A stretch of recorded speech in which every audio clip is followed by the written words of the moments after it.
ஃபுல்லாக இருக்குது. உடங்குடி பெருமாள்புரத்தில் வந்து கீழத்தெரு காலாங்குடியிருப்பு கிராமம் கீழத்தெருவுண்டே இருக்குது. ரெண்டு இது வச்சுருக்கேன். 2 வீட்டு 3 வீட்டுக்கு 2 வீட்டுக்கு வச்சுருக்கேன். என்ன புல் பிரிண்ட் இருக்குது. லாஸ்ட்டில் வந்து நான் எல்லாத்தையும் காமிச்சு இந்த ஆவணங்கள் எல்லாத்தையும் காமி உடங்குடியிலேருந்து தாலுகா ஆஃபீஸ்லேருந்து ஆர்டி ஆஃபீஸ்லேருந்து பஞ்சாயத்து கலெக்டர் ஆஃபீஸு எல்லாத்தையும் காமிச்சாச்சு. கேட்டதுக்கு வந்து எல்லோரும் நினச்சாங்க பாதை இல்லைன்னுட்டுங்க.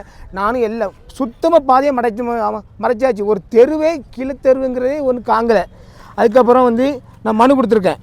எல்லா மனுவும் கொடுத்து வாங்கி இங்கே கோயில் இடம் அங்கே வந்து ஒரு கோயில் இடம் இருக்குது.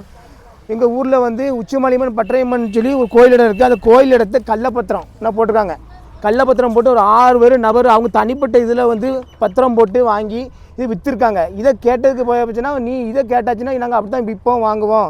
யார் கோயில் இடத்த வந்து யார் பரிவர்த்தனை பண்ணணும் சொல்லுங்கள். கோயில் இடத்த விற்கிறதுக்கு யாருக்குமே ரைட்டு கிடையாது.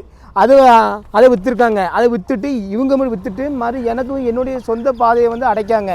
இது சம்மந்தமாக நான் கலெக்டர் ஆஃபீஸுக்கு வந்து நான் மனு கொடுக்க வந்தேன். மனு கொடுத்துட்டு வந்து இன்றைக்கி எல்லா காப்பியும் நான் எல்லாமே ஹைகோர்ட்டில் வந்து நான் கோர்ட்டில் போடுறேன் வாங்குறேன். கோர்ட்டு மூலிமா தீர்த்தாங்கன்னா என்ன வந்து குடும்பத்தோடு சேர்ந்து எல்லாமே ரொம்ப அராஜகம் பண்ணுறாங்க. ஒரு தனிப்பட்ட நபர் அவர் சொந்த பகையோ இதை வச்சுக்கிட்டு ரொம்ப அராஜகம் பண்ணுறாரு. இதுக்கு கலெக்டர் ஆஃபீஸுக்கு வந்திருக்கேன். எனக்கு தீர்வு காணும்னு சொல்லி நான் ஐயாவிட்ட வந்து நீ மனு கொடுக்க வந்திருக்கேன். ஃபேமிலியாக வந்திருக்கேன். இதுக்கு மேலே ரொம்ப டார்ச்சர் பண்ணால் அடுத்தப்போ நான் மண்ணெண்ணையோடு தான் வருவேன். வண்டியில் தீ குளிக்கிற நிலைமை தான் நான் ஆயிடுவேன். நான் அவ்வளோக்குள்ளே நான் வந்து ஷூட்டிங்கும் போக முடியல, அங்கே போக முடியல, இங்கே போக முடியல, எங்கேயும் போக முடியல. நான் வந்து ஒரு கஷ்டப்பட்டு நான் வளர்ந்து உங்களுக்கும் தெரியும்.